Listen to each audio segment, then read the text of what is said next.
Hello, everybody. Ryan Carpenter here with No BS Golf, presented to you by P45 Knuckle Down Golf. Been a while here, folks. Summer's been a wild ride, lots going on, but summer, it is coming to a close. Well, at least for them kiddies, it is. We got started with school today, so that is the sign of the end of this year's summertime. And for many, that's the end of the golf season, but it's only the end of maybe the current season that you had planned in terms of your normal golf life, your normal golf situation, school coming up, kids back in classes, and football season coming, all that kind of stuff changes the way people go about things. But we don't stop, we don't slow down. In fact, this is the time that I would say plan for your next season. You have enough time to look to the future and get ready for that next thing. And that's where everything comes in waves. When you're working with players, one of the things that, we're beginning to see out of this first grouping of players here that we've gotten started working with me over at www.thegolfpub.com is enough changes and things and advancements to the point that we are beginning to detect and see for sure advancements and changes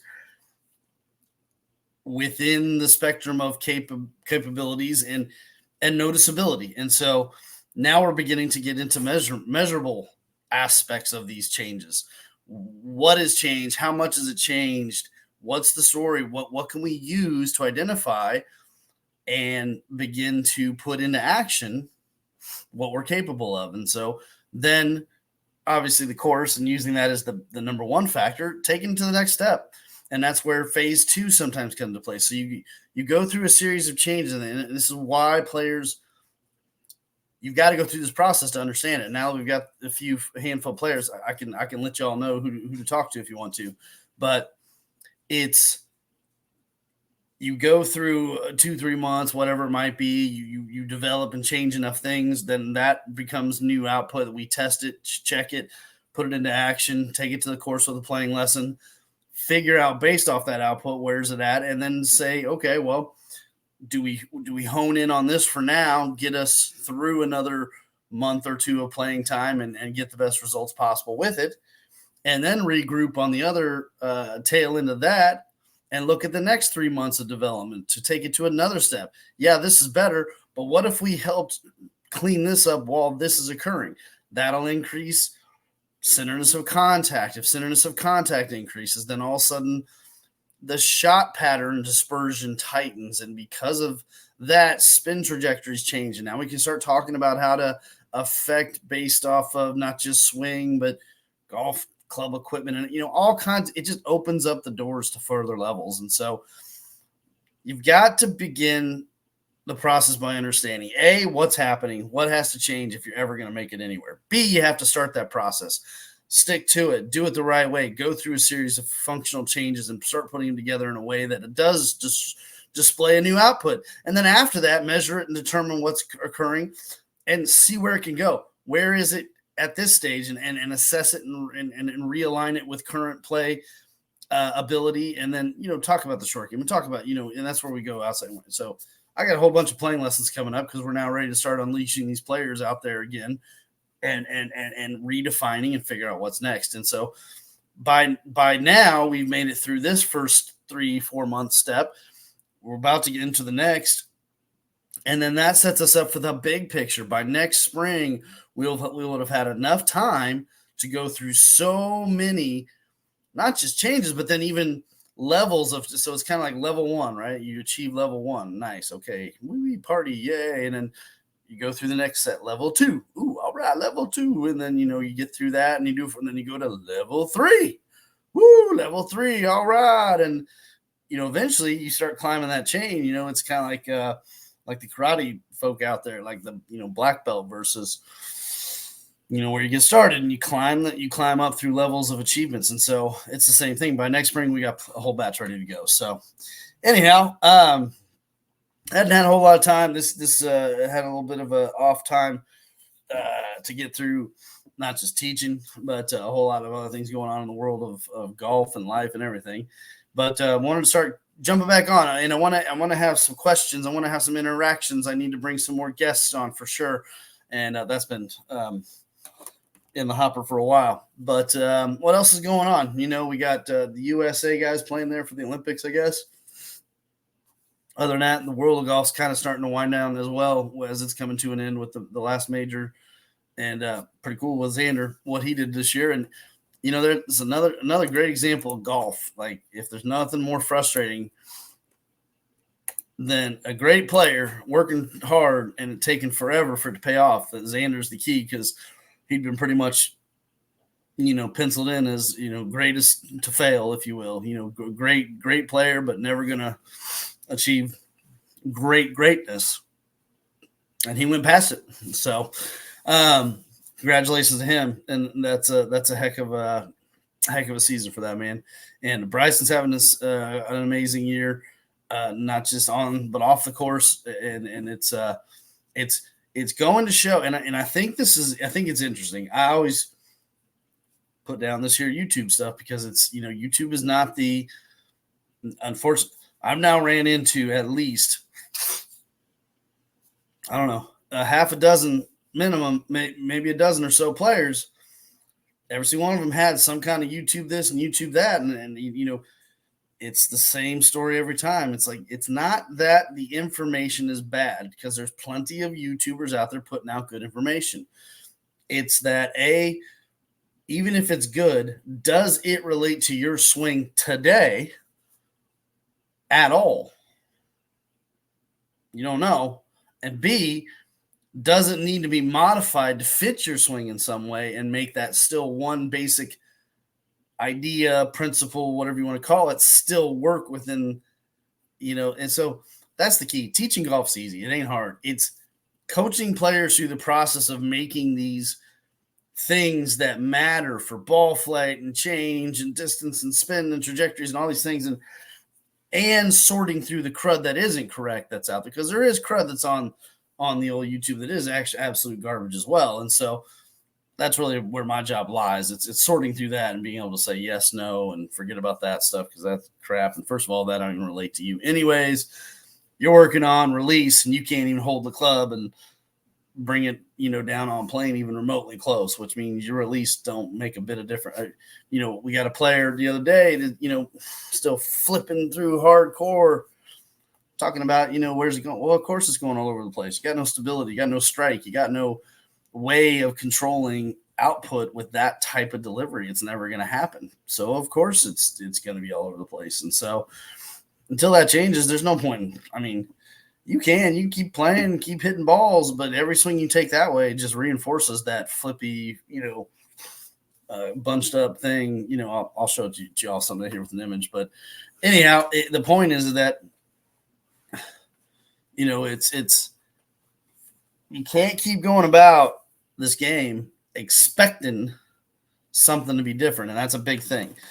Improper expectations in this game are the worst thing possible to have, and understanding that not just bad expectations, but having unrealistic thought patterns about what should and shouldn't occur in order to achieve. Well, look, it's like this. I put up a write up, and this is based off some articles I've been studying for years. And major golf champions, one of the absolute hardest things to do on the face of the earth.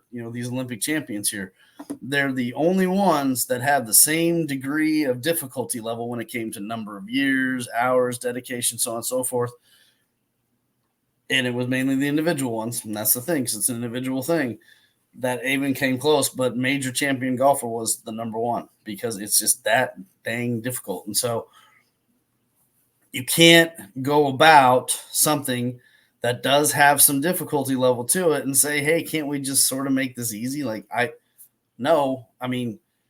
right. I forgot day one. I sent you home after the evaluation lesson. I told you all this kind of stuff and whatnot. It's going to take a little time and some effort and some, oops, I forgot green magic pill. Oops, my bad. Yeah, here. No. If I had the green magic pill, if it even existed, none of this would be none of this would be happening. There'd be no point in doing any of the stuff that I do, because you could sell it for about $1 billion a pop, and bam, you're off to the races, rich, and everybody's playing like Tiger Woods shooting 62. First of all, golf would be boring as hell if that was the case. It'd be everybody shooting low scores and nobody having any difficulty at all, and who cares? So it's just not that easy. You do have to dive into some of the details, and you do have to dive into some of the difficulty. And what's amazing to me is there's a lot of people that will decide, no, that's not for me. And I came because I was looking for someone that was dedicated and serious about doing this. And because I contacted so on and so forth out there, and I never got a response back. Yikes. Nothing irritates me more than to hear something like that. But at the same time, I'm glad, because these folk that may or may not just choose to decide something for their golf future, that's up to them. I'm at least getting back to them as soon as I possibly can. And I have been. Even on vacation, I talked to a few fellas because that's important to me. And so then again, some are like, well, I still don't want to do it though. I'll go back to the person that didn't contact me. I don't understand that. That's bizarre to me. So whatever it is, it is. And I don't agree, but I do know this. We got a whole bunch of players coming down the pipeline, working their tails off, and it's showing, and it's fun. And we're going to have a little Hall of Fame board we're going to put up here soon. So that's going to be fun. We've got I'll try to get some I don't know if I can get an interview out of anybody. I get it. Not everybody wants to go on the old YouTube, and that's fine. But maybe we'll get some written testimonials and whatnot. I had a couple fellas talking about some things, but we've had best 9-hole scores. We've had best 18-hole scores. One fella said, first time in my life I never lost a golf ball in a round of golf. It's happening. The wave is coming. It's a slow wave because it does take time, but it's coming. And that's all because we got people dedicated. They're working their tails off. I had a player working on dispersion last night, and we're measuring it today, and we're talking about it, and we're taking it to the course next week. And understanding real output and what it means for your game is critical if you can even achieve enough of a consistency to create a dispersion that works. So these are the things we're doing. If you have not done it, you need to go over to thegolfpub.com. This is for fun. It's not to come see me. Just go see it. Go see what it's all about. It's fun.